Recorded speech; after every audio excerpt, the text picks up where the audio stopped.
Welcome students.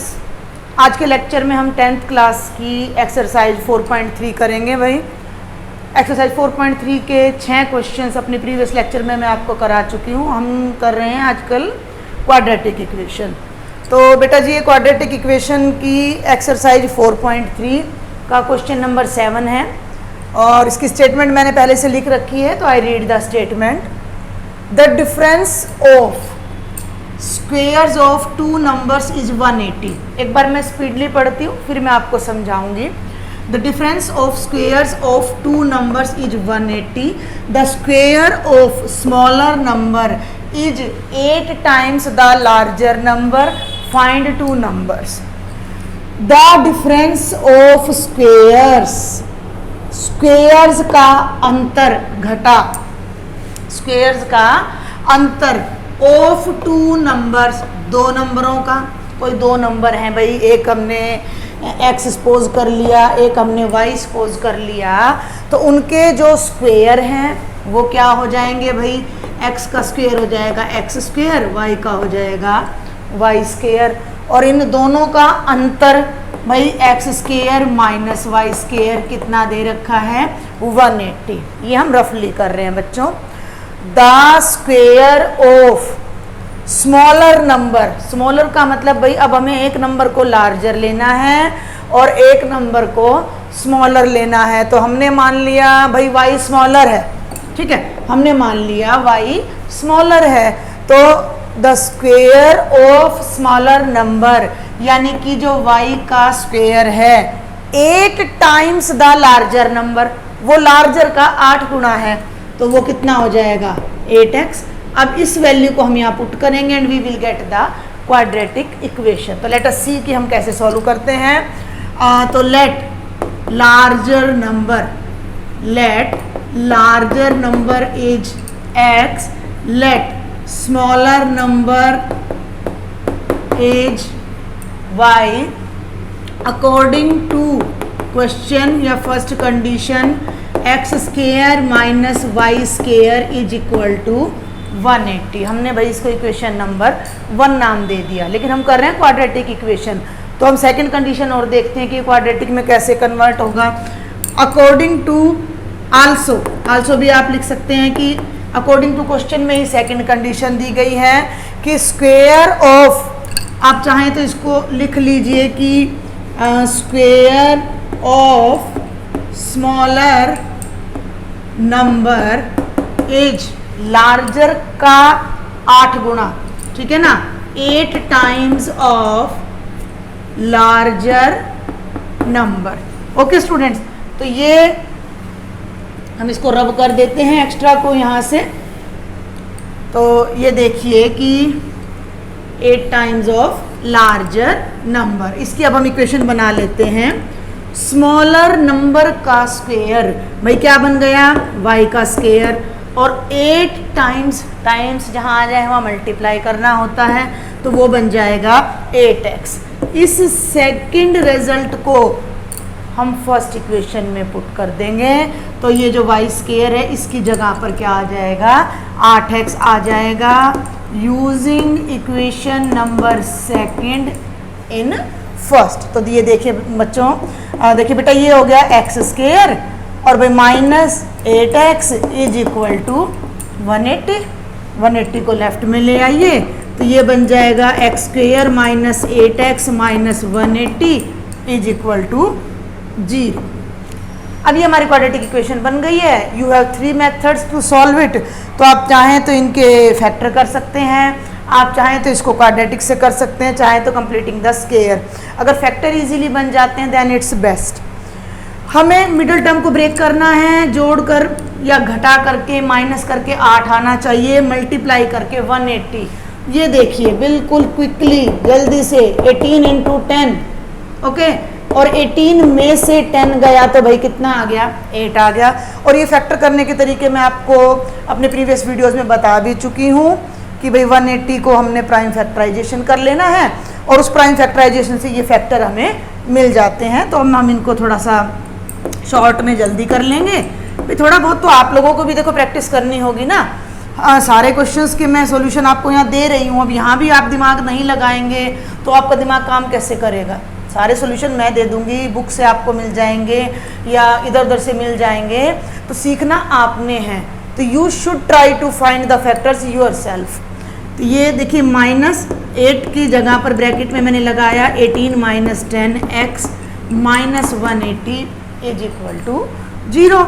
तो भाई ये हो जाएगा students x² - 18x plus 10x - 180 is equal to 0। Okay, now take the common. इन दोनों में से हम कॉमन ले लेते हैं x - 18, उन दोनों में से 10 कॉमन ले लेते हैं। ये चीज़ें कई बार रिपीट हो चुकी हैं, जो अपने पिछले क्वेश्चन मैंने आपको कराए हैं, मैंने बड़ी डीपली आपको बताया भी है कि कैसे कॉमन लेना है। तो अब इन दो टर्म्स में से फिर वही x - 18 मैच कर रहा है, तो x - 18 and x + 10 is equal to 0। तो अब हम इन्हें यहाँ ले लेते हैं। Either x - 18 is equal to 0 और x + 10 is equal to 0। Okay, x + 10 is equal to 0। तो ये आ जाएगा x इज इक्वल टू 18 और x इज इक्वल टू 10। भाई या तो x 18 है या x ने क्या होना है, 10 होना है। अब देखिए जब x 18 है, जब x 18 है, ये 10 नहीं है भाई। देखिए क्लास में, लाइव क्लास में और यूट्यूब में यही डिफरेंस रहता है कि लाइव क्लास में स्टूडेंट्स बैठे होते हैं तो वो तुरंत मिस्टेक फाइंड आउट कर देते हैं, तो उससे बच्चे भी अलर्ट रहते हैं। अब ये यहाँ पर प्लस था तो भाई राइट में जाकर माइनस आ रहा है। अब देखिए हम दोनों केस डिस्कस करेंगे और हमें y चाहिए, तो y² is equal to 8x है। तो केस नंबर 1 ध्यान देंगे कि व्हेन x 18 है, भाई x की वैल्यू या तो 18 है या -10, देखते हैं दोनों सही हैं या कोई हमें छोड़नी पड़ेगी वैल्यू।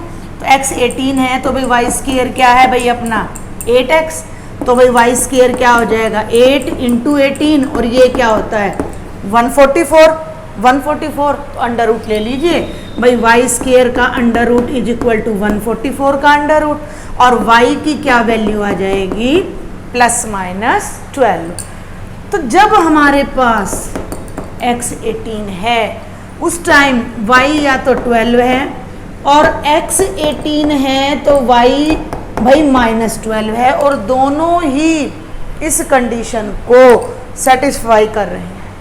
ओके, 18 और 12, भाई 18² - 12² करोगे 180 आएगा, ये 324 हो जाएगा, ये 144। 18² और -12 का स्क्वायर करोगे तो भी 180 आएगा। तो ये दोनों आंसर तो हमारे करेक्ट हैं। Now come to the case number 2। इसको नहीं छोड़ सकते कि भाई आंसर आपको कहीं से पता लग जाए तो आप उसको स्किप कर दो, नहीं। केस नंबर 2 क्या है भाई अपना कि x की वैल्यू कितनी है -10 है, तो when x is equal to -10, तो इस वैल्यू को भाई जब आप यहाँ पे पुट करोगे, ध्यान देंगे y² is equal to 8x था, तो देखिए y² is equal to x कितना है -10, -10 को भाई 8 से मल्टीप्लाई करोगे तो 8 × -10, तो y² की वैल्यू कितनी आएगी भाई -80। अब y² की वैल्यू जो -80 आ रही है, this is not possible. Why? Square कभी भी नेगेटिव नहीं होता, तो हम यहाँ लिखेंगे स्क्वेयर कैन नॉट या कांट बी नेगेटिव, तो x is not equal to -10। तो ये जो वैल्यू है ये हमें छोड़नी पड़ेगी और ये दोनों हमारे क्या आ जाएंगे, आंसर आ जाएंगे। Got it? तो जब भी आपको कोई ऐसा क्वेश्चन मिलता है क्वाड्रेटिक इक्वेशन में, तो आपने भाई स्टूडेंट्स क्या करना है, दोनों आंसर्स को टैली करना है। कई बार दोनों से भी हमारा आंसर आ जाता है। ओके, तो ये आप अपना नोट कर लीजिएगा। Now come to the next question. देखिए जितना अच्छे से, हमारी जो पहली कंडीशन क्या होती है इन क्वेश्चंस को करने के लिए, कि जितना अच्छे से आप स्टेटमेंट रीड करेंगे उतने ही अच्छे तरीके से आपको क्वेश्चन इजीली समझ आएगा। तो now I right the statement of question number 8 students, और मैं साथ साथ आपको डिस्कस भी करती चलूँगी कि स्टेटमेंट क्या है। ए ट्रेन ट्रेवल्स, एक ट्रेन है भाई, ट्रैवल कर रही है वो। A train travels 360 kilometre at a uniform speed. Uniform speed का मतलब है कि उसकी स्पीड बार बार चेंज नहीं हो रही है, और 360 किलोमीटर तक वो ट्रेन चली है। तो 360 तो हो गई भाई डिस्टेंस अपने। देखिए जब इस तरह के क्वेश्चन आते हैं तो डिस्टेंस, स्पीड और टाइम, सिंपल सी बात है। If the speed had been जहां आ जाता है वहां हम कल्पना कर रहे हैं। If the speed had been 5 kilometre per hour more, यदि उस ट्रेन की स्पीड, हमें नहीं पता क्या स्पीड है, किस स्पीड से ट्रेन चल रही है, जब पता नहीं है तो वो हमने फाइंड आउट करनी है या उसको इमेजिन करना है। और अब क्वेश्चन क्या है कि अगर ट्रेन की स्पीड 5 किलोमीटर प्रति घंटा ज़्यादा होती, देखिए जब किसी व्हीकल की स्पीड बढ़ जाती है तो वो जाने में कम टाइम लगाता है। आपके सबके पास गाड़ी होगी, स्कूटी होगी, साइकिल होगी, जितना स्लो आप व्हीकल को चलाएंगे उतना देरी से आप पहुंचेंगे, जितना तेज़ी से, जितना स्पीडली आप चलाएंगे उतना जल्दी आप पहुंचेंगे। ज़्यादा स्पीडली नहीं चलाना चाहिए, एक्सीडेंट्स भी हो जाते हैं। तो यहाँ हमारा जो क्वेश्चन है कि if speed had been 5 kilometre more, तो इट वुड हैव, तो इसने लिया होता, इट वुड हैव टेकन, तो गाड़ी ने लिया होता 1 hour less for the same journey, same journey का मतलब भाई उतने ही किलोमीटर जाने के लिए गाड़ी ने 1 घंटा कम लेना था। Find the speed of the train, find speed of the train. मैं जल्दी से एक बार आपको फिर से बता देती हूँ कि स्टेटमेंट में क्या कहा जा रहा है। एक ट्रेन है, 360 किलोमीटर जा रही है, तो ये तो हो गई डिस्टेंस, सिर्फ हमें डिस्टेंस पता है। अगर ट्रेन की स्पीड 5 किलोमीटर बढ़ जाती, जो मेन पार्ट है उन्हें हाईलाइट कर लिया करो भाई, पेंसिल से कर लिया करो पेन की बजाय। तो 5 किलोमीटर अगर ज़्यादा हमारी ट्रेन चलेगी तो जो हमारी ट्रेन है वो 1 आवर लेस लेगी पिछले टाइम से। अब हमें ना तो ये पता कि ट्रेन की स्पीड क्या है, ना हमें ये पता कि ट्रेन ने जाने में कितने घंटे लगाए थे, तो हमें केवल और केवल डिस्टेंस पता है। तो ये सब चीज़ें अब हमें इमेजिन करनी है और अपना स्पीड, डिस्टेंस और टाइम का फॉर्मूला लगाकर, ये देखिए ये ही चीज़ आ जाती है मैथ्स में कि पिछली क्लासेस की सारी नॉलेज आपको होनी चाहिए। अब हमें ये खुद की कॉमन सेंस से हमने जज किया है कि अब हमें स्पीड, डिस्टेंस, टाइम लगाना है। तो अब आपका क्वेश्चन है find the speed of train. तो सबसे पहले हम स्पीड ही मान लेते हैं भाई। Let speed of train, let speed of train हमने क्या ले ली भाई, x किलोमीटर पर आवर, ठीक है। Distance travelled by the train, तो आप डायरेक्ट क्या लिख दीजिए, डिस्टेंस कितनी है भाई, 360 किलोमीटर, ठीक है। अब अपना जो फॉर्मूला है distance is equal to speed into time, तो टाइम क्या हो जाता है, डिस्टेंस बाय स्पीड। ये अब हम बात कर रहे हैं इनिशियली, जब ट्रेन पहली बार चली तो उस वक्त उसने 360 किलोमीटर चलना था, x की स्पीड पे चलना था। तो time taken by train, time taken by train, उस टाइम को t की बजाय हम t1 ले लेते हैं। तो t1 में क्या हो जाएगा, डिस्टेंस बाय स्पीड। ये देखिए जब आप लोग नोटबुक में तो क्वेश्चन करें ना, सिमेट्री जरूर होनी चाहिए। ये देखिए जो हमने खासतौर पे मैंने नोटिस किया है कि जो हमारे हरियाणा बोर्ड से बच्चे हैं समझ भी रहे हैं लेकिन क्वेश्चन में सिमेट्री नहीं आ रही है, तो ये इक्वल टू के नीचे सारा काम आपका होगा। जितना आपका इफेक्टिव क्वेश्चन आप अटेम्प्ट करते हैं, तो मैं बार बार आपको कह रही हूँ कि अगर आपका लास्ट में जाके कहीं गलत भी हो जाता है क्वेश्चन, तो भी आपको उसके मार्क्स मिल जाते हैं। भाई 4 मार्क्स का क्वेश्चन है, आपने शुरुआत अच्छी की, फॉर्मूला लगाया, क्वाड्रेटिक इक्वेशन तक आपने बना दिया और लास्ट में आप सॉल्यूशन नहीं समझ पा रहे हैं, तो यू विल गेट एटलीस्ट 2 और 2.5 मार्क्स इन दैट क्वेश्चन।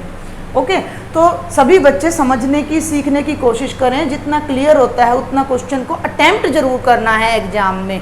कोई भी क्वेश्चन आप अनअटेम्प्टेड ना छोड़ें।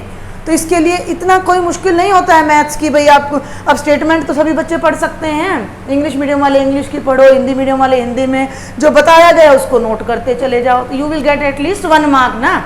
1 मार्क पर क्वेश्चन भी आपको अगर मिलता है तो यू विल पास इजीली। समझ आ रहा है भाई? तो टाइम हो गया भाई डिस्टेंस बाय स्पीड। तो भाई बच्चों डिस्टेंस है अपनी 360 और ये है x आवर्स, इतने घंटे ट्रेन को लगे शुरू में जाने में। अकॉर्डिंग टू क्वेश्चन में क्या कहा गया है कि अगर ट्रेन की स्पीड 5 किलोमीटर बढ़ जाए यानी कि जो x की स्पीड से चल रही थी ट्रेन, बढ़ने का मतलब क्या लगाना है हमने 5 प्लस का, तो x + 5, तो न्यू स्पीड ऑफ ट्रेन क्या हो जाएगी भाई, x + 5 किलोमीटर पर आवर। ठीक है, डिस्टेंस सेम है अपनी, डिस्टेंस चेंज नहीं हो रही है बच्चों, डिस्टेंस उतनी ही जानी थी। भाई कल्पना कर ली ना, भाई आप अपने पापा के साथ कहीं जा रहे हो, गाड़ी चल रही है और मान लो अपने नाना के घर ही जा रहे हो आप, और भाई आपके पापा ने लगा दिया धीरे धीरे चला के 2 घंटे, तो आप कहोगे पापा इतने की स्पीड की आपने 40 की बजाय 60 पे चलाई होती तो हम आधा घंटा पहले पहुंच गए होते। कॉमन सी बात है ये बिल्कुल कि भाई अगर आपने गाड़ी 40 की बजाय 60 पे चलाते यानी 20 किलोमीटर की स्पीड बढ़ा लेते तो हम आधा घंटा पहले पहुंच जाते।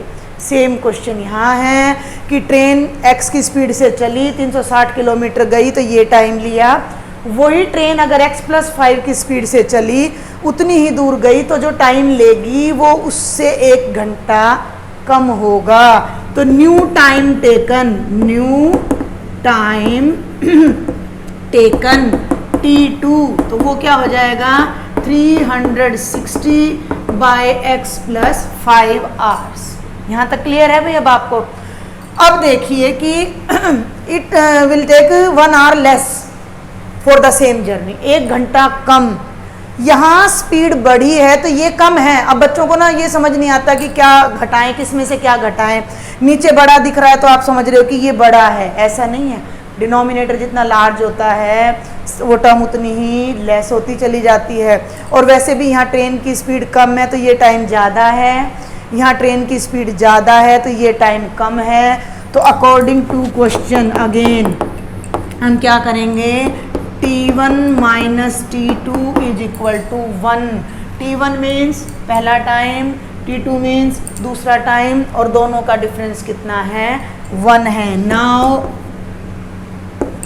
Right the value 360/x - 360/x + 5 = 1। अब ये क्वाड्रेटिक इक्वेशन नहीं है, लेकिन इस तरह की क्वाड्रेटिक इक्वेशन हमारी उसमें 4.3 में ही 3rd क्वेश्चन में आ चुकी हैं डिवीजन वाली।